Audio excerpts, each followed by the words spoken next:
We have discussed how banks are organized as firms, and we have discussed how the banking industry and bank business model has evolved. We know that commercial banks mostly raise deposits and grant loans. Some of the larger firms also do investment banking. In this session, we will firm up our understanding of what banks do. We will take a close look at the balance sheets of commercial bank holding companies. Remember that a balance sheet provides a list of investments on the asset side and sources of funds on the liability side. We will examine JP Morgan Chase's balance sheet as a case study. We will also examine what is called the consolidated balance sheet of the entire commercial banking industry. Here is a simple representation of the balance sheet of a commercial bank. On the asset side of the balance sheet, we can see what banks do with the funds they raise. Some cash in the vault. We have loans. These can be mortgages, business loans, or loans to households. There are the tables and chairs that the loan officers sit on. And there are some other financial assets. These can be government bonds, corporate bonds, and other securities. On the liability side, we see how the bank is funded. This will include some customer deposits, checking and savings accounts. The bank may also raise some wholesale funding in the money market. Bank owners may also retain some earnings within the firm rather than paying them out, or sell some additional shares. The larger commercial bank holding companies have significant market making and securities trading activities. We therefore separate out the balance sheet into the banking book and the trading book. The banking book represents the long-term borrowing and lending activities of our traditional bank.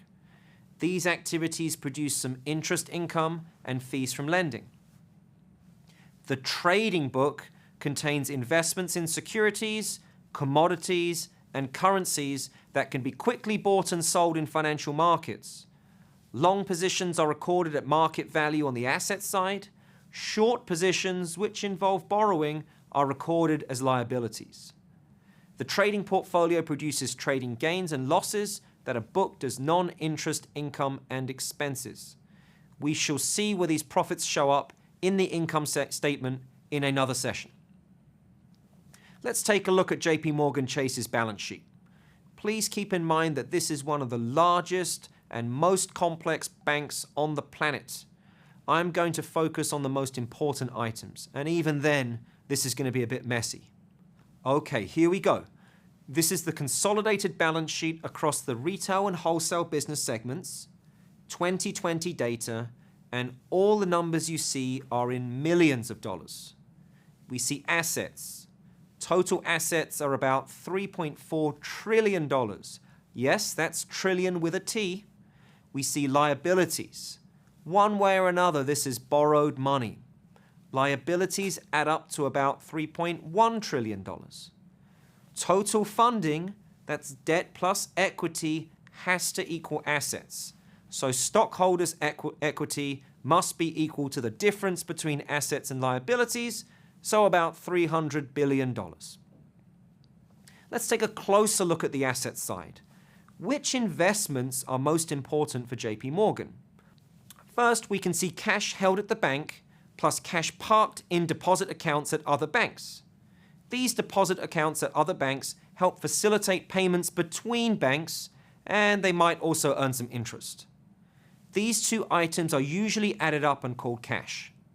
Cash is the most liquid asset that banks carry in their balance sheets. Second, we have federal funds sold and reverse repo agreements. This is JP Morgan lending to other financial institutions, such as banks, on a short-term basis. Third, we have trading account assets. These are securities held on a short-term basis with the intent to sell as part of a position or arbitrage trade.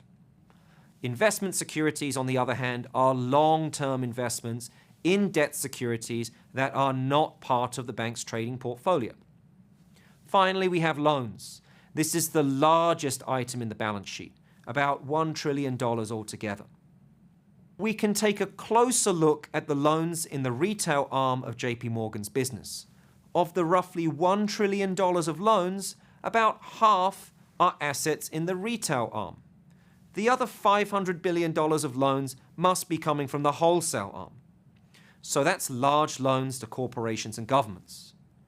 We have loans to individuals and small businesses, loans that are backed by residential real estate, credit cards, and also auto loans.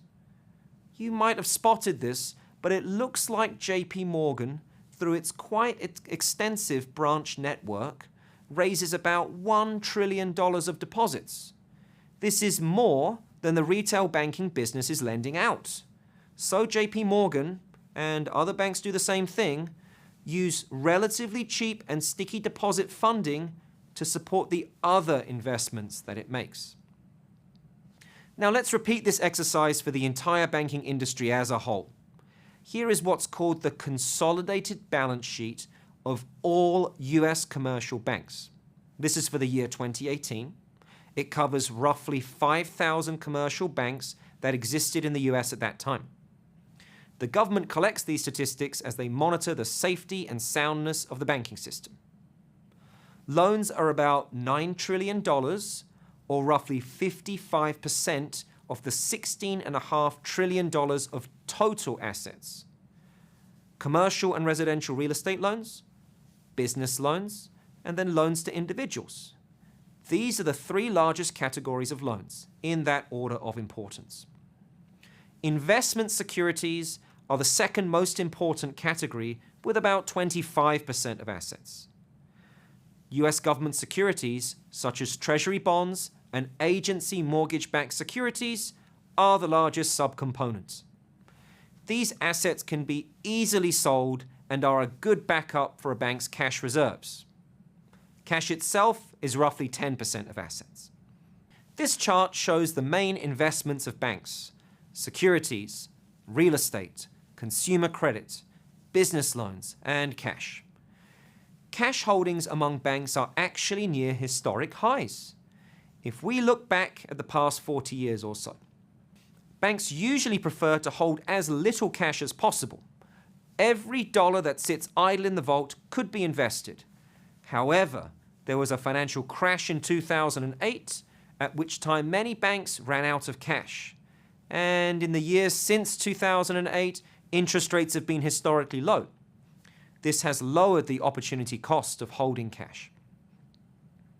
So far, we have considered the assets of the biggest bank in the US, JP Morgan, and an average bank. What about the smallest community banks? This chart shows the loan portfolio allocation for banks with less than $1 billion of total assets. These are our local retail banks. Here are a couple of things worth noting. First, they operate on such a small scale that credit cards do not play any role in their business. On a per dollar basis, these loans are just too expensive to originate and service.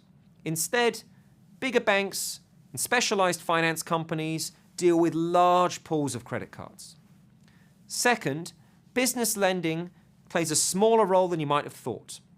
Larger banks tend to take care of most of the commercial lending as well. So what do community banks do? They focus on real estate lending.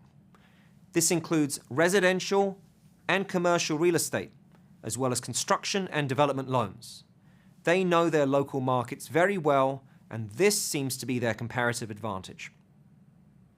Now let's move on to the funding side of the balance sheet. Those investments are either funded by debt or by equity.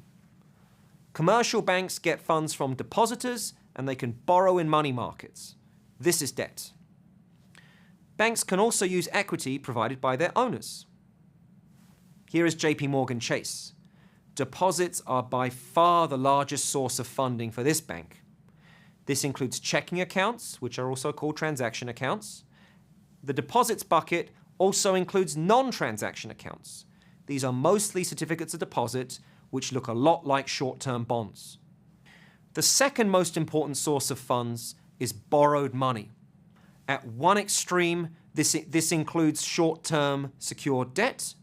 For JP Morgan, this means borrowing through the repo market.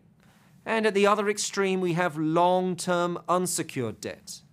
In this case, JP Morgan issues a large amount of long-dated senior bonds. The other categories of debt are less important. The last source of funding is bank equity capital. This is funding that comes from the owners of the bank. This consists of paid-in capital from the issuance of common and preferred stock. However, the majority of JP Morgan's equity comes from retained earnings that are not paid out. These are profits that are reinvested into the business. One final point. You might have noticed that JP Morgan uses a lot of debt to finance investments. This is a common feature of banks, and JP Morgan is not an exception. The share of equity in total funding is around 8%. Put differently, the bank's equity multiplier is around 12 times. Here are the same sources of funds, but now for the banking industry as a whole. Again, this is 2018 data. The main sources of funds are deposits, borrowings, and equity capital. Deposits are mostly held in domestic offices in the United States as opposed to overseas. Most of these banks only have domestic operations after all. As we saw earlier, total assets for the banking industry in 2018 was about $16.5 trillion. Let's make a note of that. And then we can see deposits fund about 77% of the investments that banks make. Non-deposit borrowings are about 11% of assets. And equity capital, which is total assets minus liabilities, funds the remaining 11% of assets. There is some rounding error here, so these percentages don't quite add up to 100. When we look at the liabilities of banks over a long time horizon, we can see just how important deposits are. This is data from the 1970s to present. Deposits have been steady between 70 and 80% of total commercial bank assets. Since the 2008 financial crisis, banks have become more cautious, and our sticky and reliable deposits now play an even more important role. Let's wrap up. In this session, we have analyzed the balance sheet of JP Morgan and the banking industry as a whole. We have seen data on the key sources and uses of funds at these banks: loans, securities, and cash on the asset side, deposits, borrowings and capital markets, and equity capital on the funding side. Since the 2008 financial crisis, banks are carrying more cash and using more deposits to fund their investments. Many banks failed at that time, and so nowadays, banks are behaving much more cautiously.